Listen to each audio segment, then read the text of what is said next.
Hey guys, this is Money Value. My name is Olga and I'm back charged with energy and power this week. But I'm pretty sure some of you might be tired, especially if you have to go to work 9 to 5, 5 days a week. Raise your hand if you do, and this routine doesn't seem to be ending anytime soon. And by anytime soon, I mean like 35 years. So you'll basically be tired until you retire. Very optimistic, Olga. Keep it up. But good news, you don't have to wait so long. You can retire early. If one single thought about being dependent on your paychecks for the rest 40 years causes you burnout, I have another kind of fire for you to live.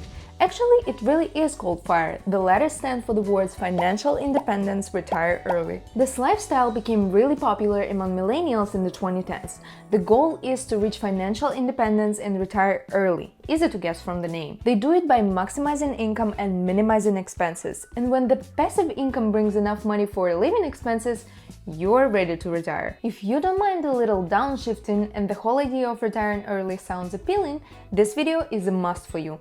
If you prefer something else, well, still watch this one, at least you'll know what options there are. But before you do it, don't forget to hit the like button. First things first, let's define retire early. It doesn't mean never receiving a paycheck again. You can still work if you want, it just means you won't have to do it. Some perks of early retirement are having time for hobbies or working your own hours while traveling in between.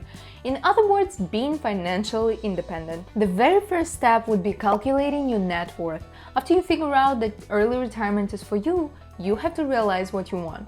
And that would be followed by planning how much you're gonna need. But to do so, you have to know what you have now and how much you tend to spend. The advice is to see what your annual expenses are and get at least 25 times of that amount. The devil is always in the details, so be attentive here. Sum up on this step for you. First, calculate your net worth, and second, calculate your annual spendings. By the way, you need budgeting anyway, no matter if you want to retire early or not.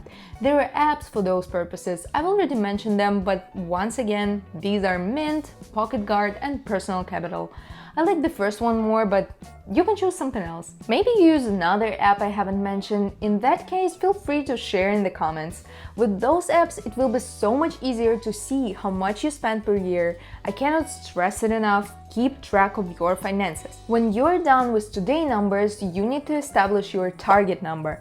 That would be the next step. Well, when you plan something, you have to understand it can evolve over time. Who knows, maybe you'll get a costly hobby or develop a thing for sport cars. Spoiler alert, in that case, early retirement would be a bit more trickier. Anyway, establish your perfect day-to-day life and see what exactly it is that you want. As I've already mentioned, your target number would be your annual spendings taken at least 25 times. There's even a research based on the assumption that expenses are equal to income minus savings. According to that, at a saving rate of 10%, it takes 9 years of work to save for 1 year of living expenses. But if we take saving rate of 50%, it would take 1 year of work to save for 1 year of life.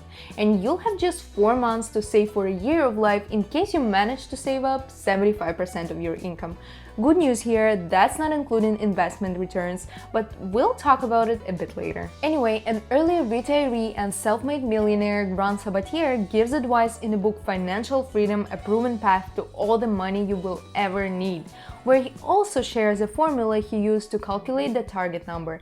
His advice is breaking this down by dividing it by the number of years, months, weeks, and days until you reach that point. This part is really challenging, especially considering possible market recession or the changes in your plan. Anyway, your best friend here is Financial Planner. Summarize. Calculate your expenses, establish the target market, start saving up. Pretty sure you've got it, so let's move on. The next part would be the most difficult. That's where the saving starts. If you're not a fan of downshifting, I guess that's not for you. It's not the same, not even close, but there are certain similarities. Downshifters work to live, but they don't care about their income. In this case, you will have to live a really modest life, but also participate in the rat race and increase your income. FIRE is about aggressive investing and aggressive saving. It means 75% of your income can't be touched. I guess you understand that you can't build substantial long-term wealth if you spend more than you earn. Your biggest expenses are probably housing, transportation, and food. As for the food, you'll have to quit eating out and ordering in. That's right, you'll have to cook. Your aim is to make each meal worth $5 max. It's not a food blog, but Google is full of recipes that would fit your new budget. And it won't be that ugly, I've checked. And I want to mention a thing about mortgage. The key to a happy retirement is no debts, especially as huge as your mortgage.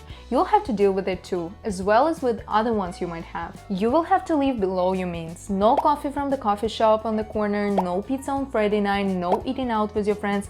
You'll basically have to cut on many things that seem usual but actually take much more money than a regular meal or activity would take. Doesn't mean you have to completely stop doing things you love. I'm just saying that things like ordering food every day or eating out very often are not saving friendly. Well, since you have to scale back now, your question must be, will I live like that during my retirement? That depends on you. There are 3 types of fire: lean fire, and fat fire.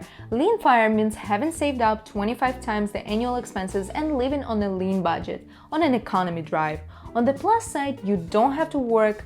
The achievers of fat fire can afford spending more than an average American or an average firer. The last one is a hybrid of both. It's semi-retired lifestyle of working part-time for some supplemental income, or being married to a working partner, or finding a sugar daddy and never working a day without saving up for years. The last one is a joke. Anyway, you can choose any path you like. Just follow the plan you've made while establishing your target number. I guess you already got the point about cutting your expenses, but that's not it. You also have to maximize your income. Increasing your positive cash flow is a long-term solution. It also includes passive income, as you might have guessed. The best one would be something that covers your monthly expenses and gives you more flexibility. I already have a video about passive income. Here's the link. When you know what your target number is, when you've already started saving up and going on an economy drive while making more money, it's time you found out what to do with that money. You need a retirement account. I talked about them right here. It's an essential part of your plan.